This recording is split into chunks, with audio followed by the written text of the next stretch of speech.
పసుపు పండుగకు ఏర్పాట్లు పూర్తవుతున్నాయి. తెలుగుదేశం కార్యకర్తలు ఏడాదంతా ఎదురు చూసే మహానాడు మంగళవారం ప్రారంభమవుతోంది. 3 రోజుల పాటు కడపలో పండుగ వాతావరణం కనిపిస్తోంది. పార్టీ భూత వర్తమానాలను సమీక్షిస్తూ భవిష్యత్తుకు పూలబాట వేసుకునేందుకు మహానాడు కీలకం కానుంది. ఈ క్రమంలో అధినేత చంద్రబాబు దిశానిర్దేశం కోసం పార్టీ శ్రేణులు ఎదురు చూస్తున్నాయి. మహానాడు ఎలా ఉండబోతోంది, ఎటువంటి తీర్మానాలు చేయబోతున్నారు? Was this ABS special?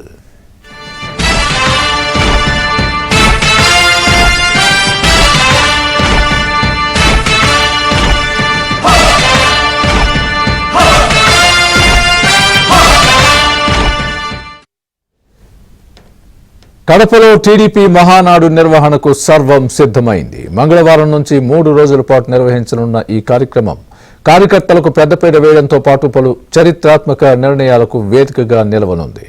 మంత్రి లోకేష్ ప్రతిపాదించిన 6 సూత్రాల ఆవిష్కరణ, పార్టీ నియమావళిలో సవరణలపైన ప్రధాన చర్చ జరగనుంది. అలాగే పార్టీ జాతీయ అధ్యక్షుడి ఎన్నికకు నోటిఫికేషన్ ఇవ్వనున్నారు.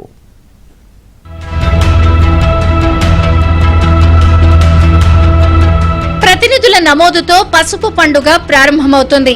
అనంతరం ఫోటో ఎగ్జిబిషన్, రక్తదాన శిబిరాలు ప్రారంభించనున్నారు. పార్టీ జాతీయ అధ్యక్షులు, పొలిట్ బ్యూరో సభ్యులు, ఇతర ముఖ్య నాయకులు వేదికపైకి చేరుకుంటారు. పార్టీ జెండాను ఆవిష్కరించి జ్యోతి ప్రజ్వలన చేసి పార్టీ వ్యవస్థాపక అధ్యక్షుడు ఎన్టీఆర్ విగ్రహానికి పుష్పాంజలి ఘటిస్తారు. అనంతరం మా తెలుగు తల్లికి గీతాలాపనతో మహానాడు లాంఛనంగా ప్రారంభమవుతుంది. ఆ తర్వాత పార్టీ కోసం పనిచేసి మృతి చెందిన కార్యకర్తలు, నేతలకు సంతాపం తెలియజేస్తారు.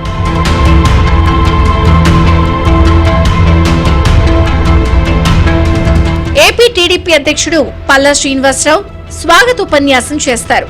కోశాధికారి పార్టీ జమా ఖర్చుల నివేదిక సమర్పిస్తారు.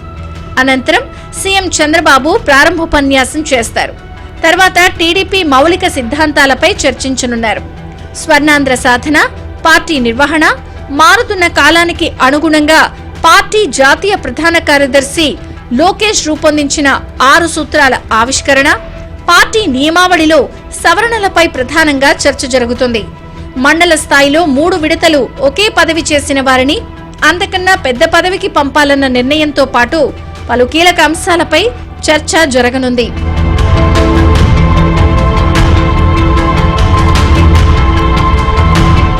రెండో రోజు బుధవారం ప్రతినిధుల సభతో పాటు పార్టీ వ్యవస్థాపకుడు ఎన్టీఆర్ 102వ జయంతిని పురస్కరించుకుని ఆయనకు ఘన నివాళి అర్పించనున్నారు.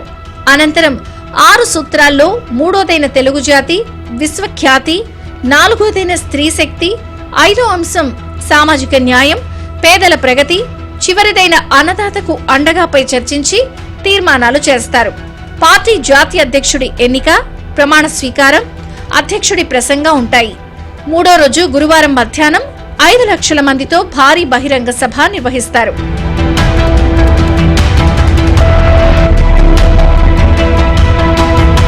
మరోవైపు రాష్ట్రానికి మంత్రి అయినా పార్టీకి మాత్రం కార్యకర్తనే అంటూ నిమ్మల రామానాయుడు మహానాడు పనుల్లో స్వయంగా పాల్గొన్నారు. మహానాడు సభ ప్రాంగణ కమిటీ కన్వీనర్ గా ఉన్న ఆయన వర్షం వల్ల సభ చుట్టుపక్కలకు నీళ్లు రావడంతో స్వయంగా రంగంలోకి దిగారు. పారపట్టి సభా ప్రాంగణాన్ని చదును చేశారు. మనలో సగం మహిళలు, ఆ మహిళల్ని ఏ రకంగా మనం స్ట్రెంగ్తన్ చేయాలి, తెలుగుదేశం పార్టీ కార్యకర్తకి ఏ రకంగా పార్టీ తోడ్పాటును అందించాలి, ఇలా ఒక 6 అంశాల మీద కూడా తీసుకుంటూ పార్టీ సంస్థాగతంగా ఎట్లా బలోపేతం చేయాలి. ఎందుకంటే గతంలో మాదిరిగా కాకుండా ఇప్పుడు మైక్రో లెవెల్లో, అంటే ఒక మండల ప్రెసిడెంట్, ఒక 25 బూత్లకు ఒక క్లస్టర్, 5 బూత్లకు ఒక యూనిట్, ఒక బూత్కి ఒక కన్వీనర్, ప్రతి 60 ఓట్లకి ఒక కుటుంబ సాధికార సారథి అని ఏ రకంగా అయితే ఒక స్ట్రక్చర్ ఉందో ఆ స్ట్రక్చర్ను కూడా స్ట్రెంగ్తన్ చేసుకునే విధంగా మొదటి రోజు అంతా కూడా పార్టీ సంస్థాగత నిర్మాణం, కార్యకర్త మీదే చర్చ. మరో మంత్రి సవిత సైకిల్ తొక్కుతూ ప్రత్యేక ఆకర్షణగా నిలిచారు. ఇక మహానాడు వేదిక ఏర్పాట్లు పూర్తయ్యాయి. సువిశాల మైదానంలో తొలి 2 రోజులు ప్రతినిధుల సభ, చివరి రోజు బహిరంగ సభ, భోజనశాల, ముఖ్యమంత్రి సభ, ఆయన క్యాంపు కార్యాలయం, ఇలా అన్నింటినీ సిద్ధం చేశారు.